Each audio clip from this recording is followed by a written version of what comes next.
Hi guys, welcome to RV logs. இன்றைக்கி நம்ம chicken gravy பண்ண போகிறோம்.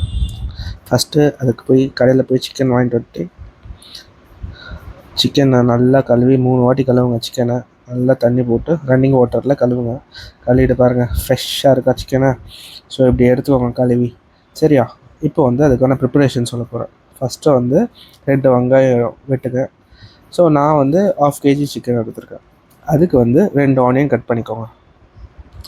என் ஒய்ஃப் தான் ஹெல்ப் பண்ணுறாங்க இதுக்கு. 2 ஆனியன் கட் பண்ணிவிட்டு, ஸோ அதுக்கப்புறம் 2 டொமேட்டோ 2 தக்காளியும் கட் பண்ணிவிடுங்க. ஸோ மேலே இருக்க இந்த இதை ரிமூவ் பண்ணிவிடுங்க. ஸோ அது வதங்காது, ரொம்ப நேரம் ஆகும். அதை இது பண்ணிவிட்டு நீங்கள் 2 தக்காளியும் எடுத்துக்கோங்க. இது 1/2 kg சிக்கனுக்காக நான் சொல்கிறேன். ஸோ நீங்கள் இப்போ 1 kg எடுக்கிறீங்கன்னா அப்படியே டபுளாக போட்டுக்கோங்க எல்லாம். ஓகேவா? ஸோ 2 டொமேட்டோவும் சின்னதாக கட் பண்ணிவிட்டு நெக்ஸ்ட்டு நம்ம சமையல் ஸ்டார்ட் பண்ணுறோம். அடுப்பு பற்ற வச்சுட்டு கடாயை வச்சுருக்கேன். அதுக்கப்புறம் எண்ணெய் ஊற்றிக்கோங்க. ஸோ எண்ணெய் ஒரு 2.5 ஸ்பூன் இருக்கிற மாதிரி ஊற்றிக்கோங்க. ஏன்னா நிறைய பேர் கேட்பாங்க 2 ஸ்பூனா அப்படின்னு கேட்பாங்க. பட் 1/2 kg சிக்கனுக்கு எவ்வளோ கண்டிப்பாக தேவைப்படும். நான் மினிமமாக தான் ஊற்றிருக்கேன். ஸோ போட்டுட்டு ஃபஸ்ட்டு ஆனியனை இது பண்ணிக்கோங்க. ஆனியன் போட்டு நல்லா வதக்குங்க. அது நல்லா டார்க் ப்ரௌன் ஆகிற வரைக்கும் வதக்குங்க. ஸோ தீயை விட்டுறாதீங்க, நல்லா ஃப்ரை பண்ணுங்கள் ஆனியனை. சரிங்களா? இப்போ ஓரளவுக்கு வதங்கிடுச்சு. ஸோ அந்த டைமில் மிக்சியில் பெப்பரும் சோம்பும் எடுத்துக்கோங்க. ஸோ சோம்பு எடுத்து அதை அரைச்சி வச்சுருங்க. பெப்பர் நிறைய போட்டிங்கன்னா உங்களுக்கு இன்னும் கொஞ்சம் காரமாக இருக்கும், நல்லாயிருக்கும். ஸோ இப்போ ஆனியன் நல்லா ஃப்ரை ஆகிடுச்சு. ஃப்ரை ஆனோன்னா இப்போ நம்ம இந்த அருண் ஐஸ்கிரீம் டப்பா நினச்சிடாதீங்க, இது இஞ்சி பூண்டு பேஸ்ட்டு. அதையும் போட்டு நல்லா வதக்கிக்கோங்க. சரிங்க. ஸோ இஞ்சி பூண்டு பேஸ்ட் நல்லா வதக்குங்க. ஃபுல்லாக வதக்கி முடித்தோன்னே நெக்ஸ்ட்டு நம்ம தக்காளி போட போகிறோம். சரிங்களா? ஸோ தக்காளி வெட்டி வச்சோம் பார்த்திங்களா, அதை எடுத்து ஃபுல்லாக போட்டுருங்க. போட்டுட்டு அதையும் வதக்க ஸ்டார்ட் பண்ணுங்கள். ஸோ அது நல்லா வதங்கினோன்னே நெக்ஸ்ட்டு மிளகாத்தூள் போட்டுக்கோங்க. நான் ரெட் சில்லி போடுறேன், அதனால் 1.5 ஸ்பூன் போடுறேன். நீங்கள் நார்மல் போட்டிங்கன்னா 1 ஸ்பூன் போட்டுக்கோங்க. ஸோ அதுக்கப்புறம் இதையும் வதக்கிட்டு உப்பு போட்டுக்கோங்க. உப்பும் ஒரு ஸ்பூன், 1 டேபிள் ஸ்பூன் போட்டுக்கோங்க. ஸோ பத்தலைன்னா நம்ம கடைசியாக கூட போட்டுக்கலாம்.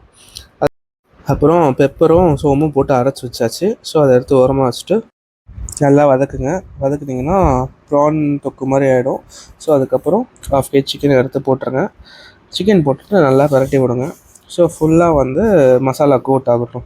ஸோ ஃபுல்லாக இது பரட்டி விட்டுட்டு அதுக்கப்புறம் கருவேப்பிலை எடுத்து இப்பயே போட்டுருங்க. கொஞ்சம் கருவேப்பிலை எடுத்து ஒரு 10-15 கருவேப்பிலை இருக்க மாதிரி எடுத்து போட்டுருங்க. போட்டுட்டு அதையும் நல்லா மிக்ஸ் பண்ணி விட்டுருங்க. மிக்ஸ் பண்ணி விட்டுட்டு அதுக்கப்புறம் தண்ணி ஒரு 1/2 கிளாஸ் எடுத்து ஊற்றிக்கோங்க. ஸோ ஊற்றிட்டு நல்லா கலரி விட்டுருங்க. கலரி விட்டுட்டு அதுக்கப்புறம் மூடி போட்டு ஒரு 10 மினிட்ஸ் ஆகட்டும், குக் ஆகட்டும். 10 மினிட்ஸ் ஆகிடுச்சு. ஸோ அதுக்கப்புறம் நம்ம ஓப்பன் பண்ணலாம். ஓப்பன் பண்ணிங்கன்னா இப்படி தான் இருக்கும். ஸோ அது நல்லா மசாலா திருப்பி ஃபுல்லாக போட்டாகிற மாதிரி ஒரு வாட்டி ஃபுல்லாக திருப்பி விடுங்க. ஸோ இப்பயே பார்க்க சூப்பராக இருக்குது, ஸ்மெல் நல்லா வருது. ஸோ இப்படி இது ஆனதுக்கப்புறம் கடைசியாக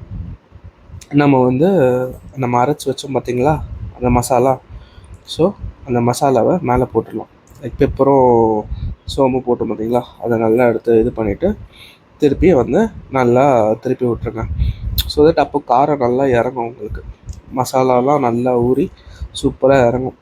ஸோ நீங்கள் நல்லா குழம்பு மாதிரி வேணும்னா இது பரட்டி விட்டுட்டு அதுக்கப்புறம் கொத்தமல்லி போட்டு நீங்கள் இறக்கிடலாம். இல்லை நல்லா கிரேவியாக வேணும்னா இன்னும் ஒரு 5 மினிட்ஸ் அப்படியே வச்சிங்கன்னா நல்லா கிரேவியாக ஆகும். கிரேவி ஆனோன்னா நீங்கள் இறக்கி சாப்பிட்லாம். இது ஒரு வாட்டி ட்ரை பண்ணி பார்த்தீங்கன்னா திரும்ப வைப்பீங்க, அவ்வளோ சூப்பராக இருக்கும் டேஸ்ட். இந்த கிரேவி சாப்பாடுக்கு நல்லாயிருக்கும், தோசை, இட்லி, சப்பாத்தி எல்லாத்துக்குமே நல்லாயிருக்கும். ஸோ இதை வீட்டில் ட்ரை பண்ணுங்கள். ஜஸ்ட் 1/2 hour தான் ஆகும். ட்ரை பண்ணி பார்த்துட்டு எப்படி இருக்குன்னு கமெண்ட் செக்ஷனில் சொல்லுங்கள். லைஃப் வித் ஆர்வி சேனலை சப்ஸ்கிரைப் பண்ணிக்கோங்க, அப்போ தான் உங்களுக்கு நோட்டிஃபிகேஷன் வரும். பாய்.